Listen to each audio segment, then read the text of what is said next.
Hi and welcome back to the Books Are Everywhere.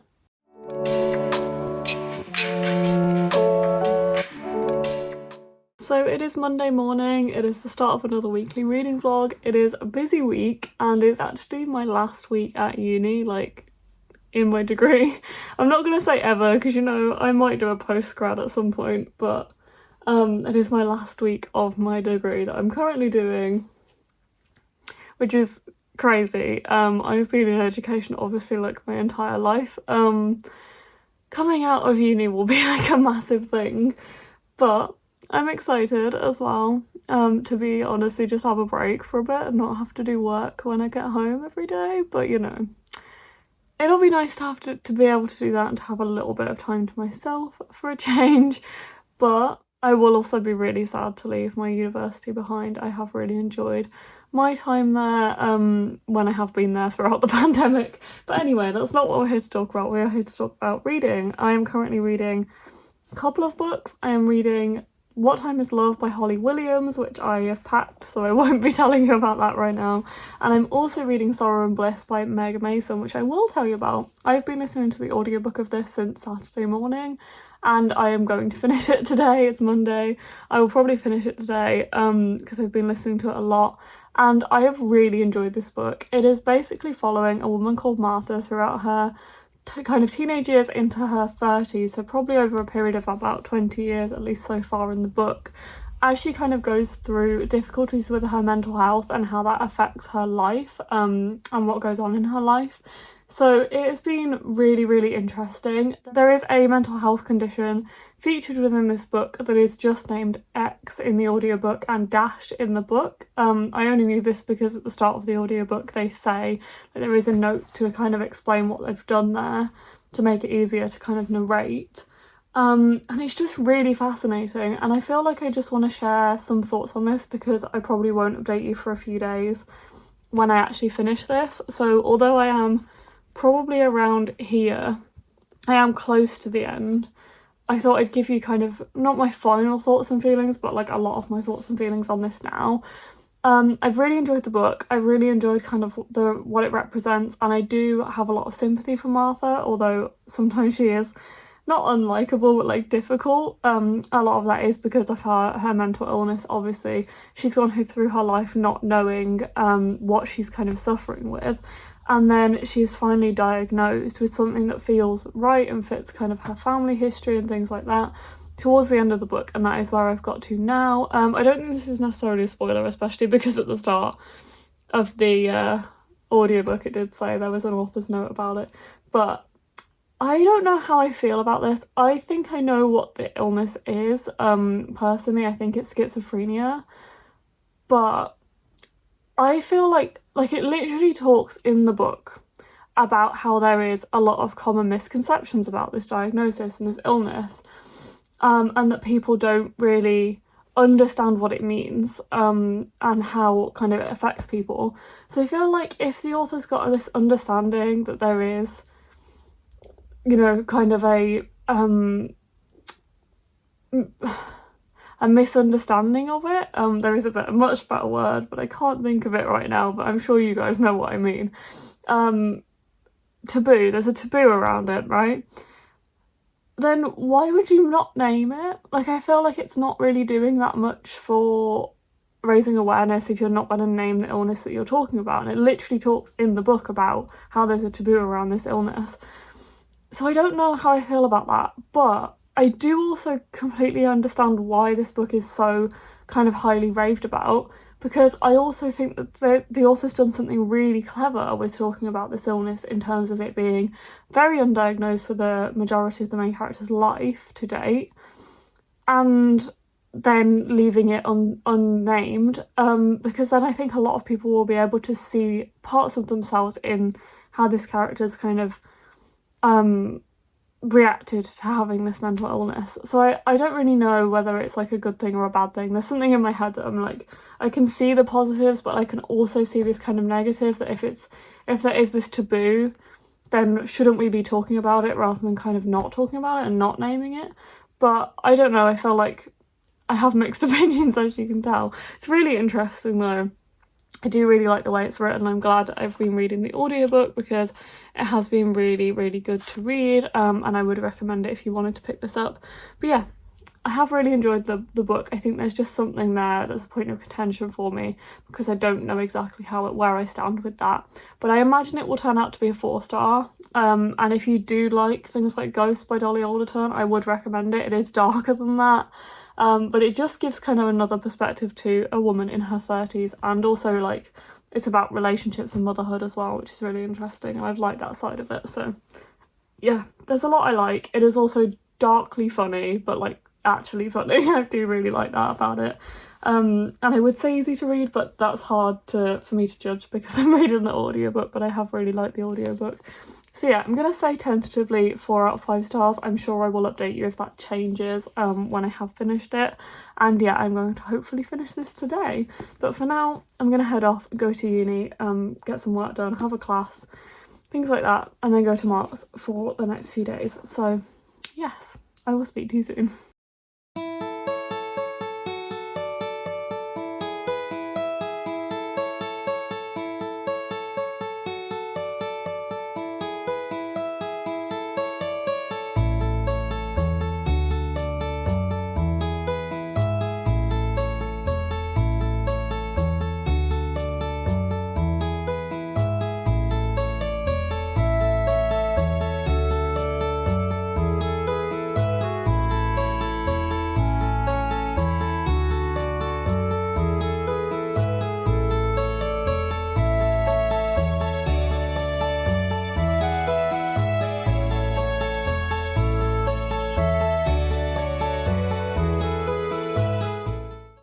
Hi, it is Friday night. It's been a very busy week this week, and it's continuing to be busy because this week I am working 5 days and I have uni.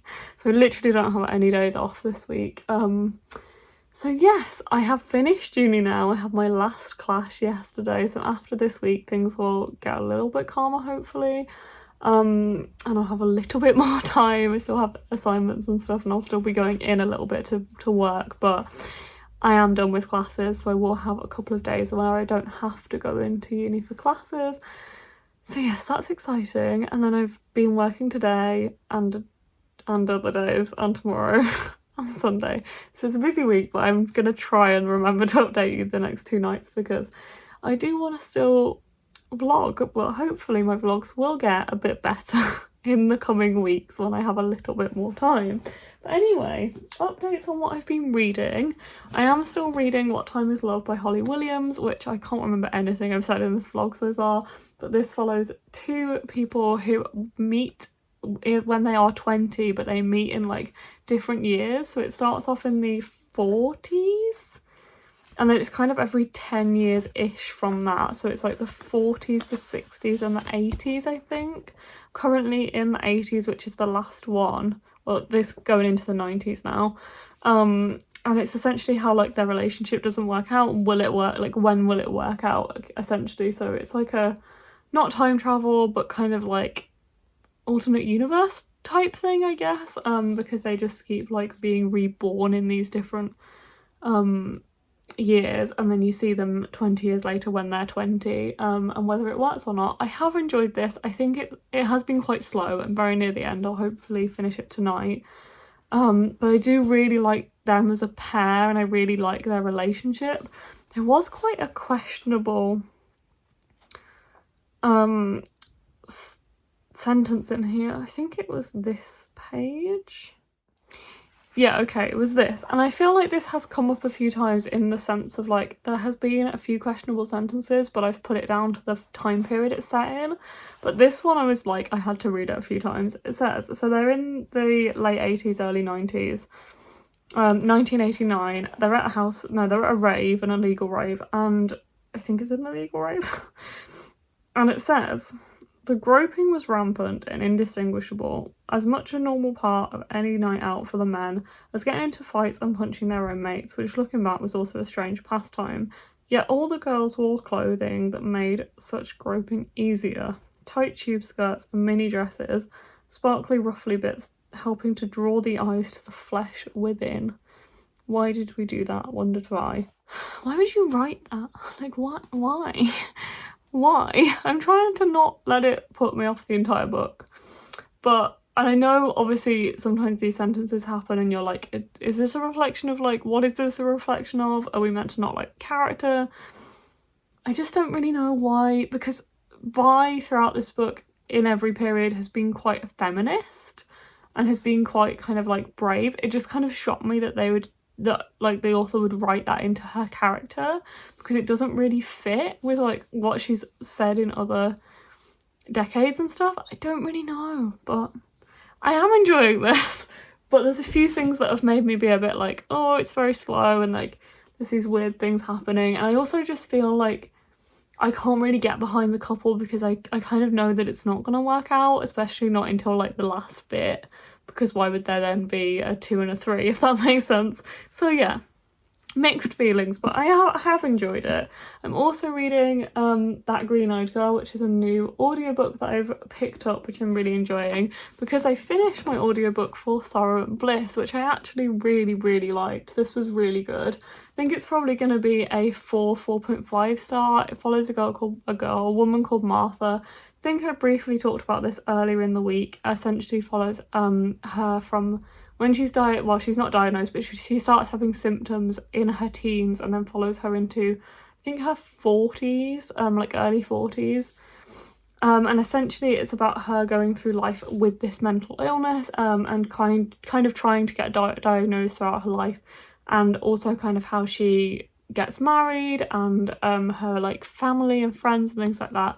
And it's kind of like her reflection of how she feels about these things around her with this mental illness. The mental illness, interestingly, is not mentioned in name.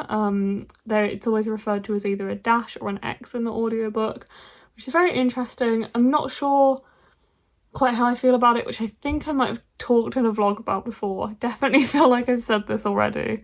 So now I don't know whether I've talked about this. I can't remember when I finished it. I think I talked about this earlier in the week, so I might be repeating myself here. But I have really enjoyed this. I did really enjoy reading it, and I think I'll give this one a 4.5. Not quite sure yet. Really behind on writing reviews, as with everything else. But then I moved on to That Green-Eyed Girl by Julie Owen Moylan, and I'm listening to the audiobook of this one, which I'm also really enjoying. This is set in an apartment in New York in 1955, and then 20 years later in 1975, in the same apartment. And it's basically following a gay couple in 1955, a lesbian couple, who are kind of like trying to hide their relationship because they know that they would probably lose their jobs if people found out and things like that. But they get very wrapped up with this teaching assistant, or I think she's a receptionist or something, in the school that they work at. And essentially this person kind of threatens to kind of tell people and stuff, so they end up like really wrapped up in that. And then also following somebody who lives in the same apartment 20 years later, when this mysterious box turns up at the apartment and she doesn't know who the contents, like what the contents are, who they belong to. There is a photo inside of these two girls, and it's scribbled over in pen is liar, and she's trying to uncover it, and their stories kind of intertwine. Very much enjoying this. There is a few things in the audiobook that I'm just like, hang on a second, like weird things, like there's like long silences, which I'm like, is this a glitch? What's happening? And then also I think some of the names have been mixed up, or I'm getting very confused with the names and they sound kind of similar.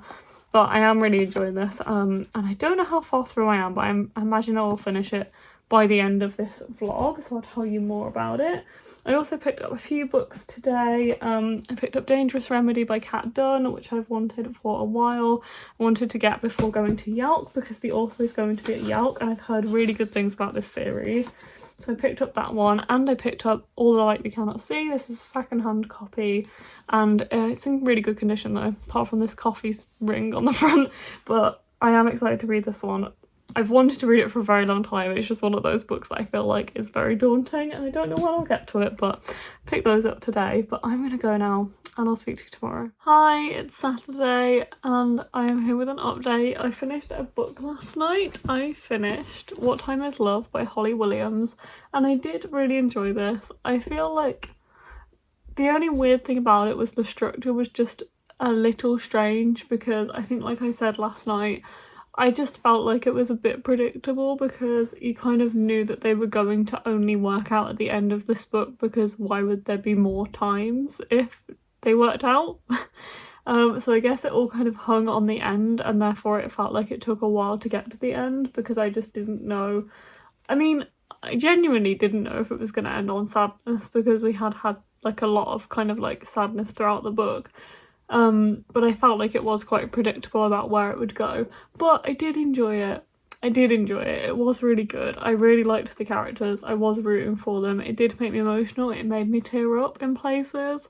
So I think I'm going to give it 4 out of 5 stars. It didn't blow me away, and I feel like it really could have done. But I definitely enjoyed it more than one day. And I've heard this is for fans of one day, so they did a good job there. So I'm also nearly finished with That Green-Eyed Girl, which I'm really enjoying, but I have like an hour and a half left of this to read tomorrow on the audiobook, so I'm sure I will update you tomorrow. This is a really sad book, but I am really enjoying it, and I'm looking forward to seeing how it kind of like all wraps up at the end. I also started reading Better the Blood by Michael Bennett, which is another thriller which is actually set in New Zealand, and it's about a Maori detective called Hannah who is juggling single motherhood and the pressures of her career, and then she's led to a crime scene by a mysterious video and discovers a man hanging in a secret room. As Hannah and her team work to track down the perpetrator, other deaths lead her to think that they are searching for New Zealand's first serial killer, and there could be a link between a historic crime that leads back to the brutal and bloody colonisation of New Zealand. So, really interesting so far. There's a lot of Maori terms in here, which I'm really enjoying. There is little footnotes to kind of explain certain things, but essentially this is kind of like a mixture of a thriller and Maori history, which I'm really enjoying actually. I think it's done really well so far. I'm only about 50 pages in, so I haven't read that much, but I am going to carry on. It is proving to be quite quick. I wasn't sure because I got the impression this could be a little slower and a little more historical, but it does seem to be set in modern day, just has this kind of like historical backstory, but it doesn't feel like that's slowing the book down, and I like the way it's being done so far. But I will update you on how I'm finding it tomorrow, because hopefully I'll read a little bit more, and I will also tell you how I find the ending of That Green-Eyed Girl and my kind of final thoughts and feelings as well when I update you then. Hi and welcome to the end of this vlog. It is actually Monday morning now, just because, yeah, I didn't get back till, I say, late last night, but I when I got back I just wanted to kind of go to bed and stuff, so I didn't end this vlog last night. I wanted better lighting as well, so I thought I'd wait for this morning. So yeah, I have a little book haul and a update with what I've been reading and the book I've actually finished. So I finished That Green-Eyed Girl by Julie Owen Moylan. This one I read on audiobook on Zigzag. I use 2 platforms now, so I'm like, what did I read it on? Yeah, I read it on Zigzag. And I did really enjoy this one. It was really interesting. However, it's not a 5-star. I think it's probably going to be a 4-star, because I did really like the story and I did really like how this was told from 2 perspectives in 1955 and 1975. There was so many kind of intricate details there. Also like the discussions this one had of kind of homophobia and sexism, and racism was in there as well, so that was really interesting, and mental illness as well.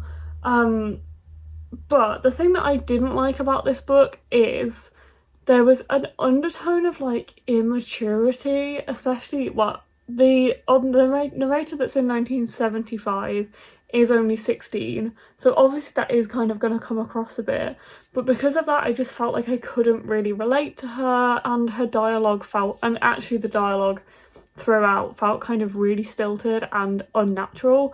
Obviously that's difficult because of me listening to the audiobook. It is going to come across more unnatural to me if it doesn't sound like natural speech, like it's going to show up more than if I was reading it physically. So I think that was probably partly the problem, and obviously the narrator is going to make it sound a certain way as well.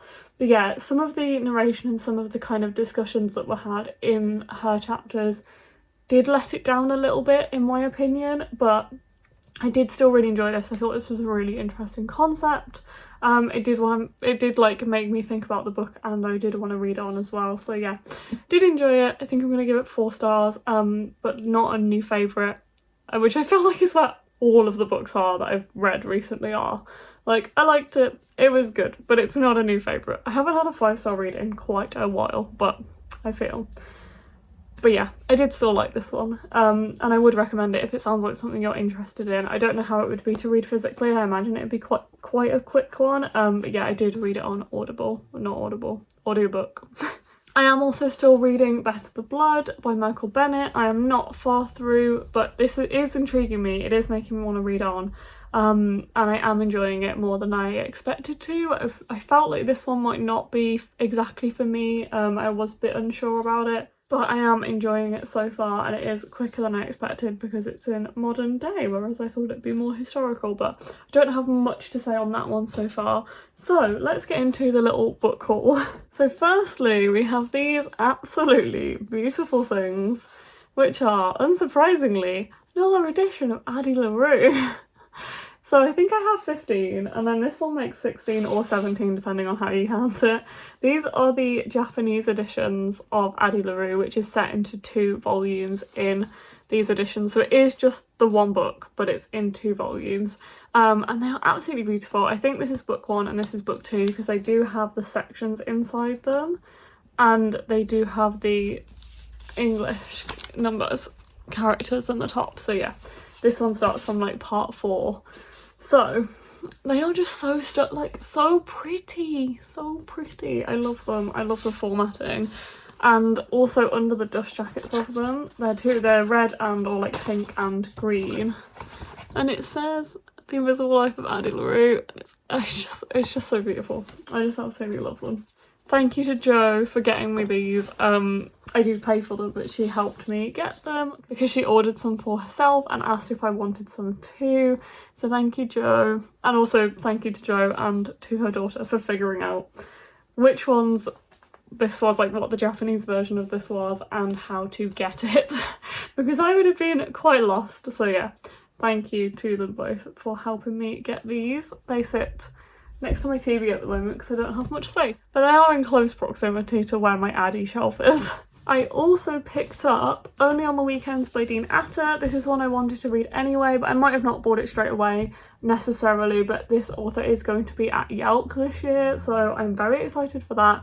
And then I looked into what all other books they had coming out, and this one came out like a couple of days ago, so I'd pre-ordered it. It's really pretty, so pretty. Got this beautiful gold spine, and then lovely purple cover, and it is also signed. So yeah, this is the author of The Black Flamingo. It is another verse novel, but it is very thick, so yeah, it's all told in like verse and text messages and stuff, which I loved. The Black Flamingo, I really liked the way that was written. So yeah, very excited for this one.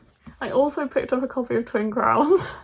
I wasn't gonna get this because I have a proof copy and I loved the proof copy and it was really pretty, so I didn't need this, but there was one left at work and it's so pretty. There was one left that had these exclusive sprayed pages, and I also wanted the rose ones if I was gonna get any of them. I wanted the rose ones mainly because the edges look really pretty. I was gonna when I read the proof copy, I was gonna decide which sister I kind of like related to more and then get an exclusive edition based on that sister, but I came out of the book really liking both of the sisters, so I wasn't gonna buy them. And then I saw this and it was the last one, and I was like, I'm gonna buy it because it's so pretty. It's signed as well, and it can sit next to my proof edition, which I'm very excited for. Also not adding to my TBR because I've already read the proof copy, but the other book I also picked up, well actually it was sent to me by the publishers, but I got it from work because they send it to work, is The Merciless Ones by Namina Fauna. This is the second book to the Gilded Ones, is that what it's called? I think it's the Gilded Ones. Yeah, the Gilded Ones, which I haven't read yet, but I know I really want to read it, and this is a beautiful sprayed edged edition, so you know, I wanted it. I have the Waterstones exclusive of the first one, which is a very, very pretty gold edition with, I think it's got some like design on the sprayed pages as well. It's very beautiful, or it's got a gold all over the front, yeah, and then sprayed pages as well. So I thought, well, if it's available, I will happily have a copy so I can add to my collection and build up this series. So yeah, I will read it at some point. And then last but not least, I picked up a paperback edition of Dangerous Remedy, which I actually got the other day, so you'd have seen this in my vlog. I got a hardback edition, but I got this one for Amy so I can get it signed for her at Yelk. But this is a misprinting. Can you see? It's like offset slightly. So there's like a white line up here, and then the spine is offset, which is a bit annoying, but it's still the same book, and Amy said she didn't mind. So yeah, I'm going to get this one signed for her when I go to Yelk, so I've kept it for now, as she asked me to. But yeah, so I got this one too. So that was a little book haul that I got yesterday, a little kind of impromptu book haul, as they always are. But I'm very excited to have these, and it's just, what a stack. I mean, there's a few over there too, but like, how pretty. How pretty. Very happy with all of these. But yeah, I'm going to wrap up this vlog now. I hope you've enjoyed watching this one, and I will see you next week with another video. Bye.